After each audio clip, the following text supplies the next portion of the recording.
Chào các bạn nha, hôm nay mình sẽ hướng dẫn các bạn làm bốc khói từ phân bón KNO3 với đường theo tỷ lệ là 11. Đây mình đã đổ sẵn ra rồi. Giờ mình sẽ trộn lại nha.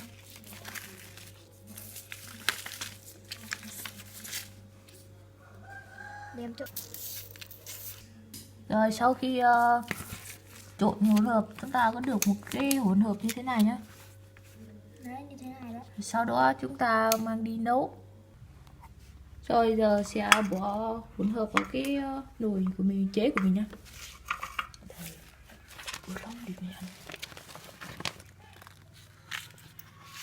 Bây giờ là tay luôn. Từ từ. Sắc đi. Đây bỏ thêm nước vào nhé. Đấy thôi. Pha lên nước luôn.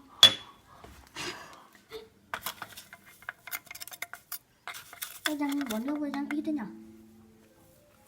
Sau mang đi nấu. Nấu đi các bạn, thôi thông cảm nhà mình hơi nữa.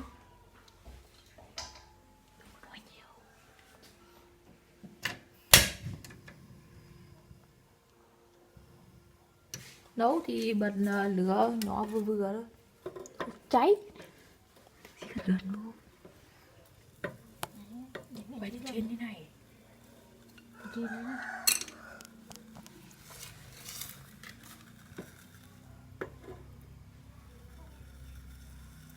Cầm hết cầm gì này.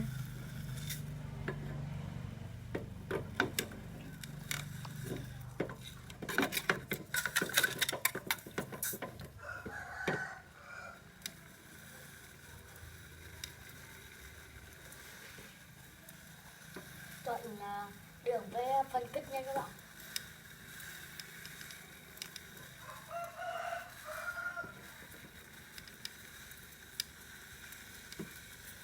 Hỗn hợp sôi rất nhanh.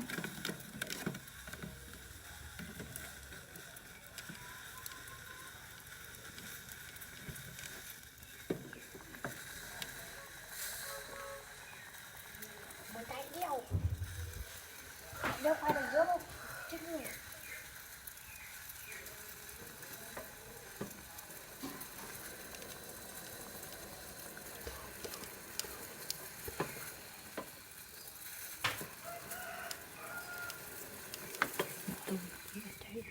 Cháy rồi tốt.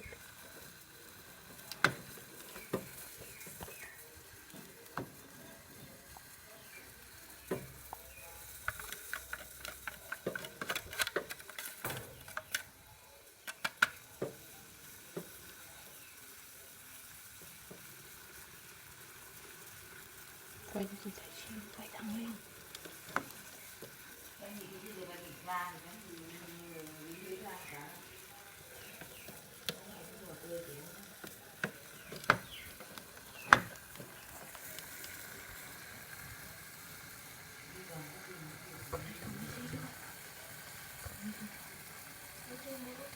Còn ai đây không? Tao mau đi đâu nó ăn. Ăn thì ăn sau đi. Có cái điện à?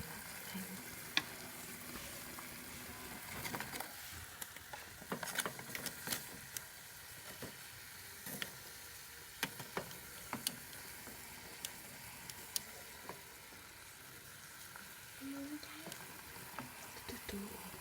Thôi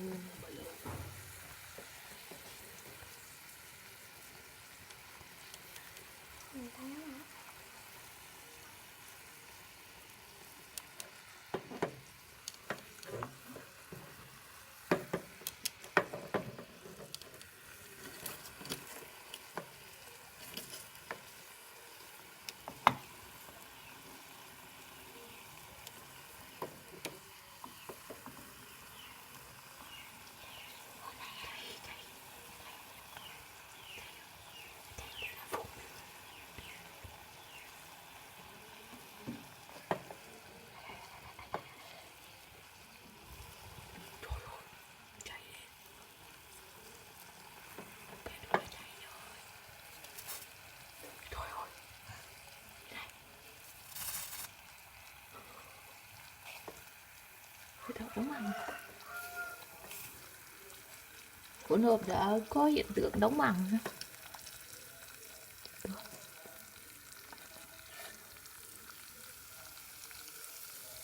Anh dí lên trên nước bố mà nhiều thật. Đấy các bạn cứ dí vào đây cho máy quay mất cái. Nấu lấy là được. Ôi, đây cô sẽ đây. Đây là đi cứt. Đấy các bạn thấy chưa? Chưa. Giờ làm răng hả? Đang từ từ. Vẫn chưa được. Chị lúc có khi là được đấy. Thế giờ làm răng hả?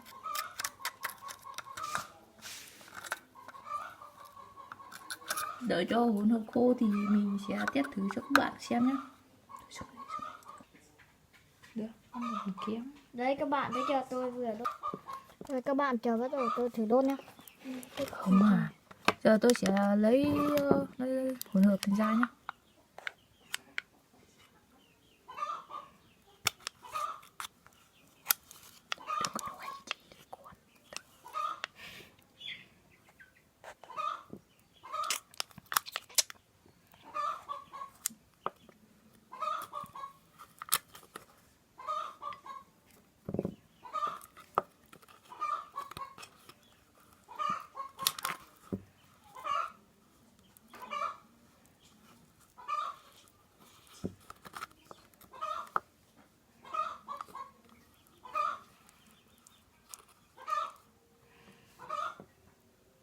Rồi. Test thử nha các bạn. Ok, hỗn hợp đã khô, giờ mình sẽ test thử cho các bạn xem nhé.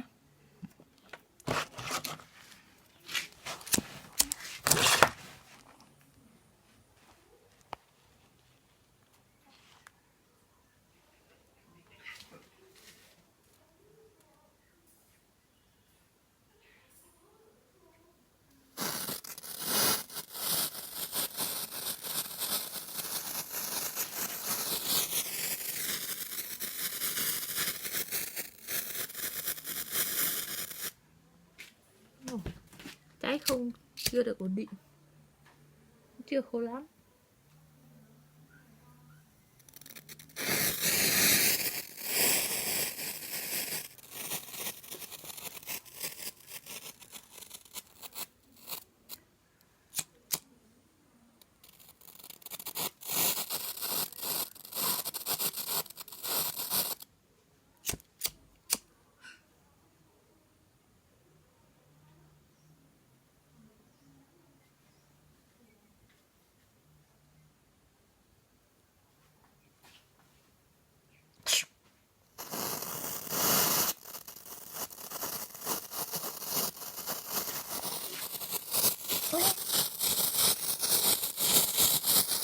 Quẩn cái này chứ. Ôi dí đó. Đấy các bạn thấy quá chim rồi. Đó.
Ui. Người ăn rồi. Okay.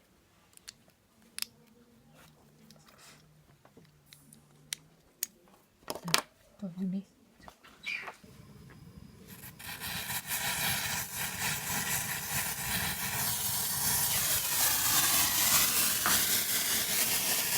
Tôi gặp một cái đoạn như thế.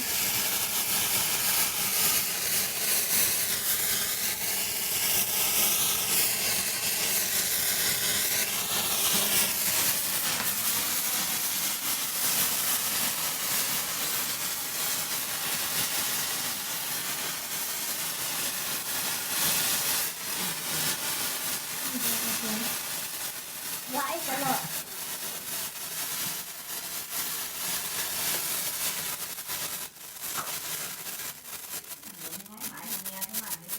Anh chị có phải pháo gì đấy?